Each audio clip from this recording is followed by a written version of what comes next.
Good news, everyone! Tonight, a supportive grandma goes viral. New science just dropped. EU courts stand firm for trans rights and more. Good news starts right now.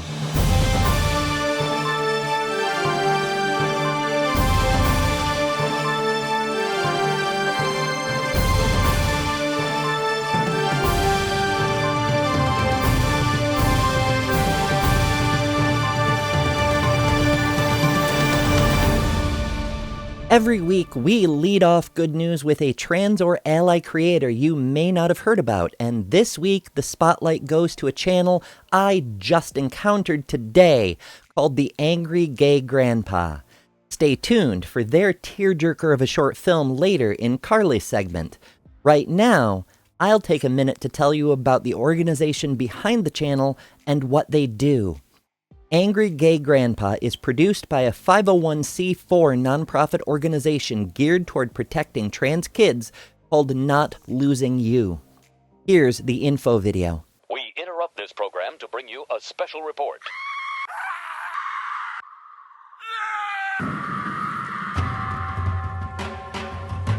If this sign makes you as anxious as it does me, I can help you. You can be a part of making a commercial against what this sign represents and for trans and queer youth. Donate to purchase a portion of a second for a commercial to support LGBTQ youth during the upcoming election. Our youth have been seriously harmed by anti-trans and anti-LGBTQ legislation sweeping the U.S. In fact, the Washington Post just reported that in states with restrictive anti-LGBTQ laws, hate crimes in schools have quadrupled and are rising even higher. Calls to LGBTQ lines have doubled, with anti-LGBTQ laws and rhetoric named as the new #1 call for help. On day one, I will revoke Joe Biden's cruel policies on so-called gender-affirming care. I will ask Congress to pass a bill establishing that the only genders recognized by the United States government are male and female, and they are assigned at birth. Donate at GoFundMe, where your donation can be anonymous, and we've set up a 501c4 social welfare nonprofit to make this commercial. But we have to hurry. This is an emergency, and the future of LGBTQ youth depends on you, and not on this. Support our nonprofit PSA project for trans and LGBTQ teens at notlosingyou.com. Thank you. In the meantime, they're creating PSAs and informational videos as well as parodies and generally spreading a really positive message. So subscribe to Angry Gay Grandpa on YouTube and find out more at notlosingyou.com. Speaking of grand people, one great grandma goes viral. In August, Jenna T, a popular drag artist and trans woman performing in Salt Lake City, posted a video of her ancestors' reaction to her coming out. The media just noticed, and it has taken off, blasting past 10 million views. In the video, Jenna shares her grandma's words over a variety of clips and images, and it's quite moving. Let's take a look. Well, it's your life, honey. You have to do what makes you happy. It's something that we have to adjust to, and sometimes it's hard for other people, but they're not living your life, you are. It's kind of their problem to readjust. And so the best thing is to put it out there, deal with it, and it is what it is. And I've always thought it. I always noticed that you had more of a softer side. You know, when you wanted dolls and not trucks and things, there were signs. But you never said anything to you because until you know, it's not fair to say anything to you either, because I don't want you to be unhappy and struggle with this and let it destroy you, because people are not accepting. They're just idiots, so. Well, I love you. Well, I love you. That means the world. Like I said, it doesn't matter to me if you're male or female. Whoever's in there, I love. She sure is one great grandma. Don't let anybody tell you bigotry is just the culture they grew up in. While Minnesota may be saving lives and Iowa committing war crimes, Texas is busy being bigoted and bafflingly buffoonish both. That is to say, the state GOP is lying in an incredibly obvious way, weaponizing the consequences of their own ineptitude as if it were the fault of their opponents, and dragging the people they harmed through the mud again to do it. From The Advocate. A new Texas GOP mailer aimed at Democratic U.S. Representative Colin Allred, who is challenging Republican U.S. Senator Ted Cruz for his seat, has come under fire for misrepresenting the story of Mac Beggs, a transgender man, to push an anti-transgender talking point. The mailer features an image of Beggs, a former high school wrestler, with the text, "Colin Allred failed to protect women's sports, supporting boys competing with girls." The problem with the bigoted attack? Beggs, who is now 25, fought to compete with the boys. According to the Houston Chronicle, Texas's University Interscholastic League forced him to wrestle in the girls' division because it mandates athletes compete based on their birth certificate gender, in accordance with GOP policy. Beggs, who was undergoing hormone therapy at the time, repeatedly asked to wrestle boys, but the state refused, making him the target of public controversy when he won 2 state championships in 2017 and 2018. The mailer, along with other misleading ads, helped raise over $8 million for Cruz's campaign, which reinforces the ongoing claim that Allred's advocacy for transgender rights poses a threat to women's sports, despite the fact that it's Cruz and the GOP who literally put a man into women's sports. The wrestler himself, Beggs, said that he was worried for his loved one's safety after seeing the mailer. Quote, "How they're using my photo, it's just very misleading. It's not okay." He wrote on social media, quote, "The Republican state of Texas government has decided to use my image yet again for one of their political campaigns. I've already had a few people let me know about this campaign ad paid for and by the Republican Party in Texas, and it is not cool. The fact they are still using my face and my story for their political agenda is sickening at this point." One can't help but agree and notice the ineptitude of using such a widely publicized occurrence of the GOP's own policy failure, literally putting a man into women's sports, against the people trying to prevent that from happening, is more absurd or perhaps ironic. EU courts stand firm to affirm. From the Washington Post. The European Union's top court ruled last week that member states must recognize legal changes to gender identity processed elsewhere within the EU in a case with far-reaching implications for trans people across Europe. The Court of Justice for the European Union sided with Arian Mirazarafi Ahai, a trans man who sued his home country of Romania for refusing to accept the name and gender identity changes he initiated in Britain while it was still a member of the EU. The court agreed that Romania had violated his rights to citizenship and free movement by refusing to update his Romanian identity documents. Quote, "Gender, like a first name, is a fundamental element of personal identity," the court said in a news release accompanying the ruling.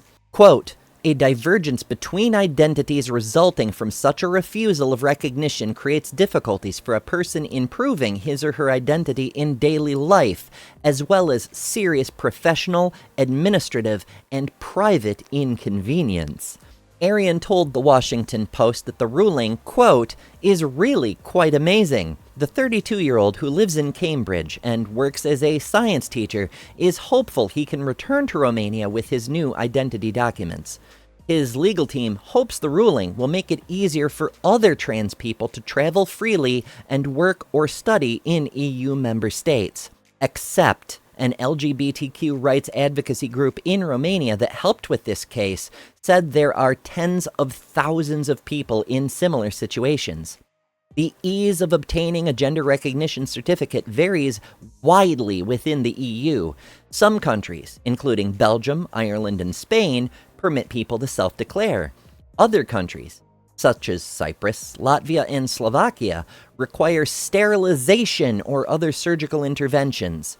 Bulgaria and Hungary, meanwhile, don't allow legal changes to gender at all.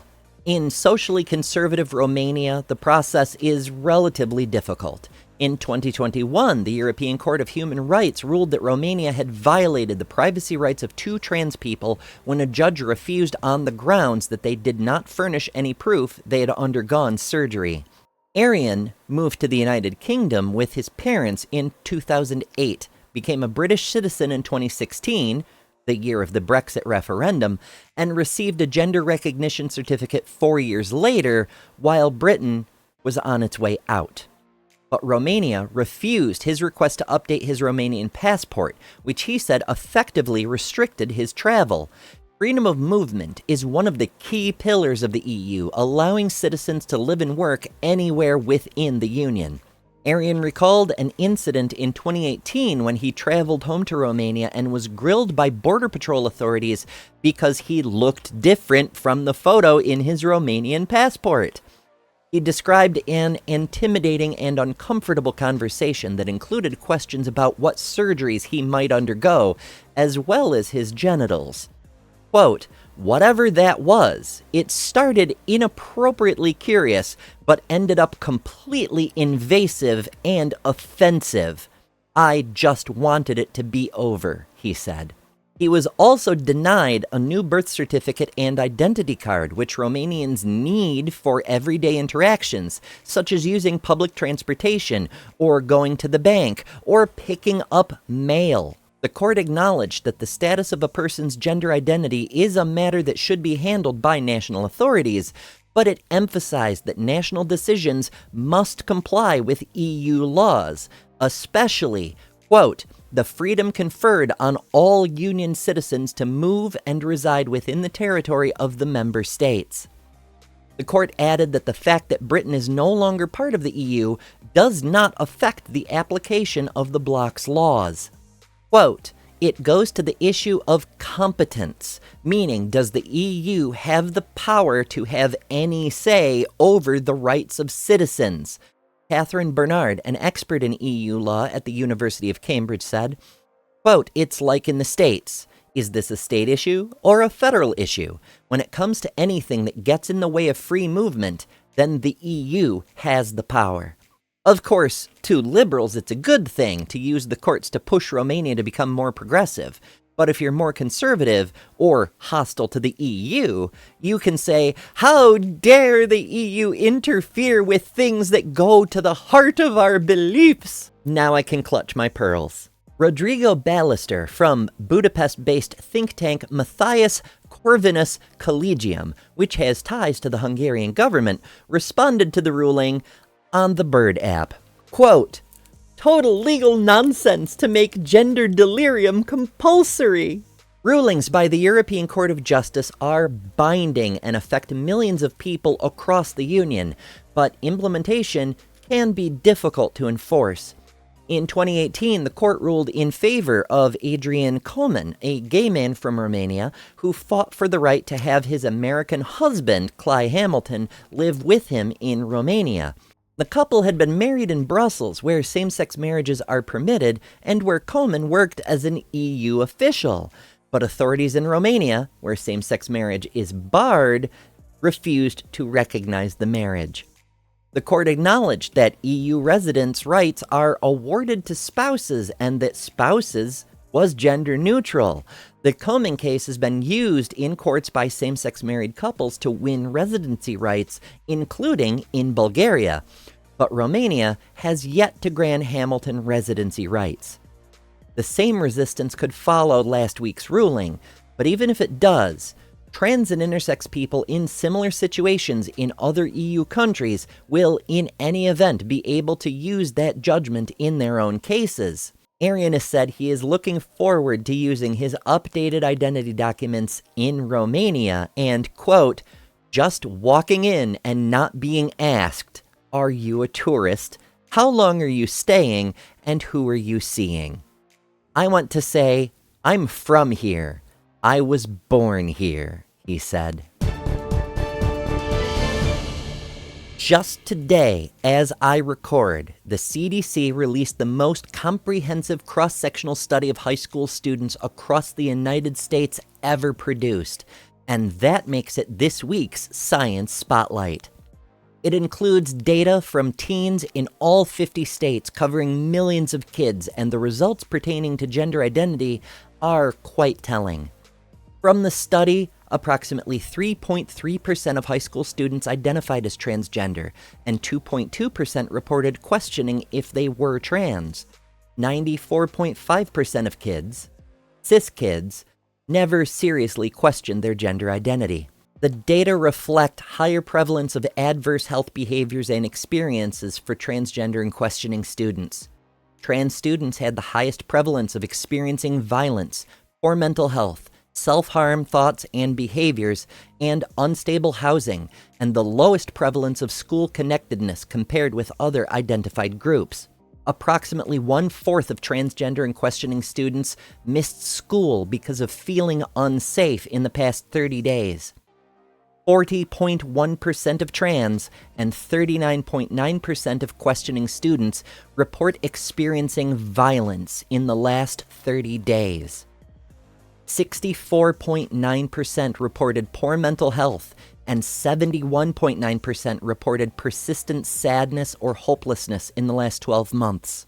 52.9% of trans students and 44.9% of questioning students seriously considered attempting self-harm in the past year, and approximately 1 in 4 students made an unsuccessful attempt in the past year.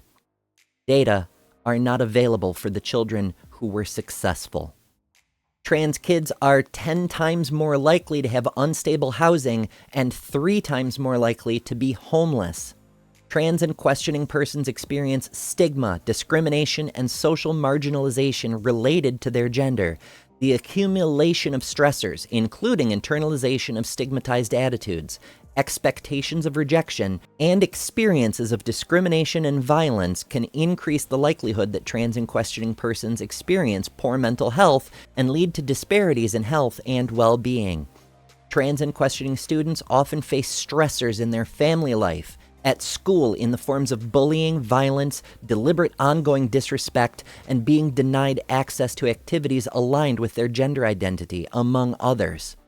Folks, good news is so important because the burden on trans people, the hate experienced by trans kids, is so incomprehensibly overwhelming.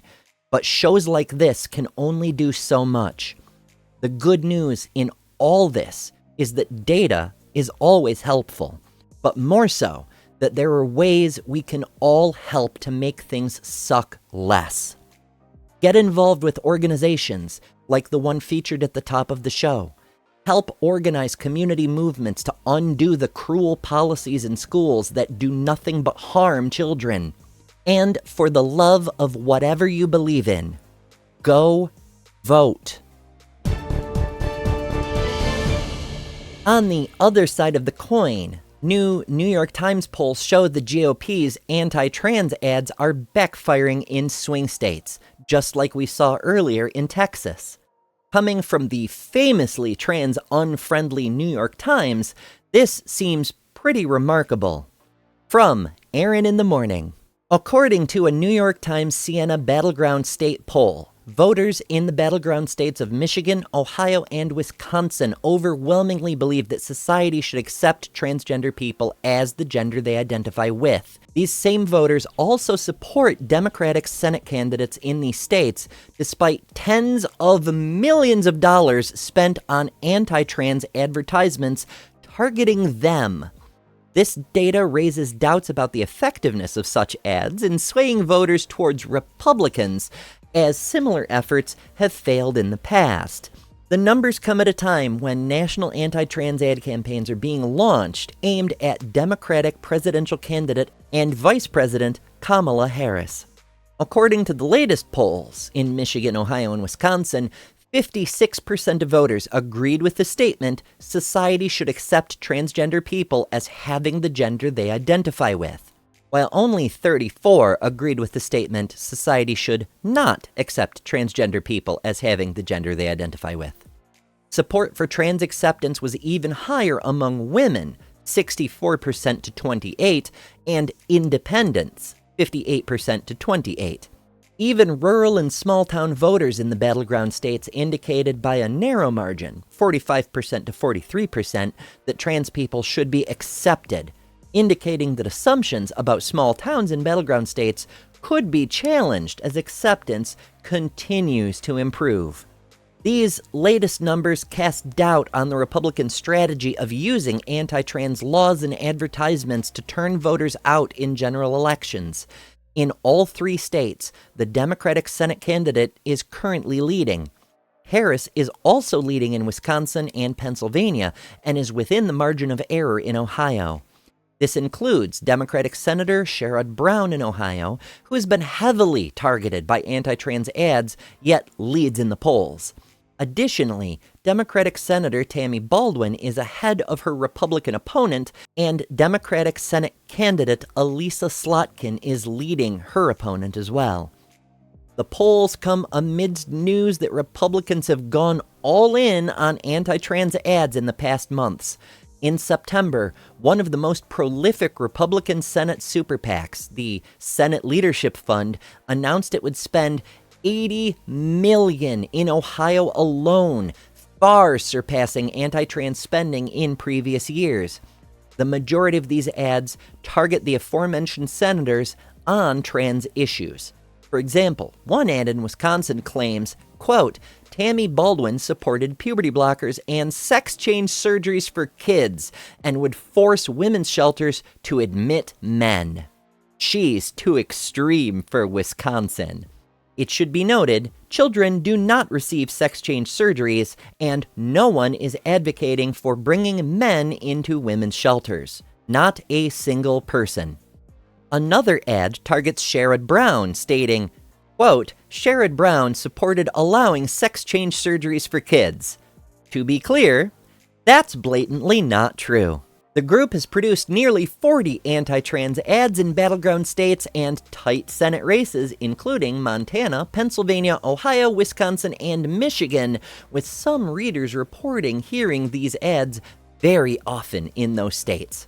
Republicans have also launched national anti-trans advertisements targeting Harris. The Trump campaign has released a new ad titled Kamala is for They Them, which highlights Harris's purported support for gender-affirming care for incarcerated trans individuals. Based. Reports from the readers suggest these ads are airing during football games nationwide, signaling that the Trump campaign is doubling down on anti-trans platforms, hoping it will deliver a political advantage in the upcoming election. It's not clear how spreading a positive message about your opponent is supposed to help, but okay. As these New York Times polls results suggest, that strategy may not be a winning one. Democratic Senate candidates are up in all 3 states covered by the poll, with Harris starting to see advantages even in Wisconsin. Polling on specific trans issues, such as sports participation and gender-affirming care, often varies widely depending on how the questions are framed. However, a few constants have emerged across nearly all polls. People generally see these issues as of low importance compared to the economy, the border, and energy prices, believing that they don't actually impact their daily lives. This disparity between what Republicans think people care about and what they actually care about is so severe that many voters have even gone so far as to note that these anti-trans ads appear to be a distraction, which is true, if a hateful and destructive one. While many have personal opinions about trans care for youth, most do not want politicians legislating it. preferring that these decisions be left to parents, families, and physicians. Additionally, there is growing opposition to outright bans on trans care for youth, as seen in other recent Gallup polls. Similarly, Republicans do not have a strong track record when running on trans issues.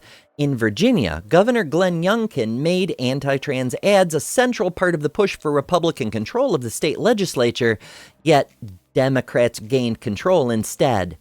In Michigan, Republicans attributed their 2022 loss of the state trifecta to focusing millions of dollars on anti-trans ads. In Wisconsin, Republicans spent millions running ads against Judge Janet Protaskowitz, who won her election by a much wider margin than expected.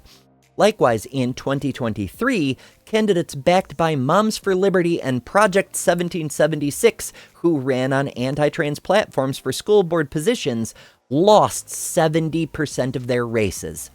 While these ads are unlikely to secure victories for Republican candidates, they may still play a crucial role in attracting large donors.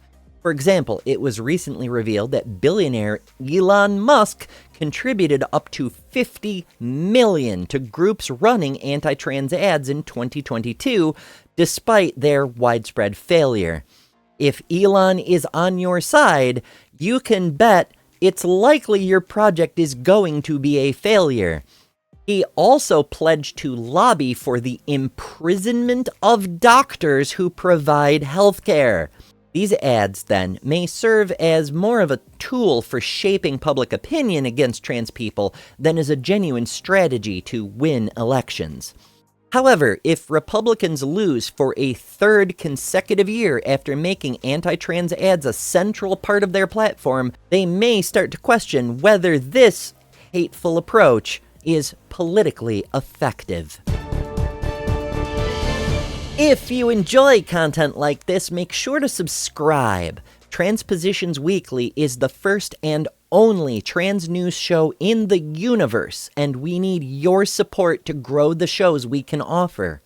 Join Patreon if you can. Spread the word all over social media to let people know we're here, and tell us what stories matter to you by joining the community on Discord. Hit like and leave a comment. Discord, of course, is where the memes live, and our meme of the week was posted by Fern Lovebond. And if you want to join the category of anomalous elements that make life possible, join us. Also, if you have good news concerning trans people you'd like to see reported on, you can tell us about that in the Discord as well. For the TransPositions, I've been Ember Belrad.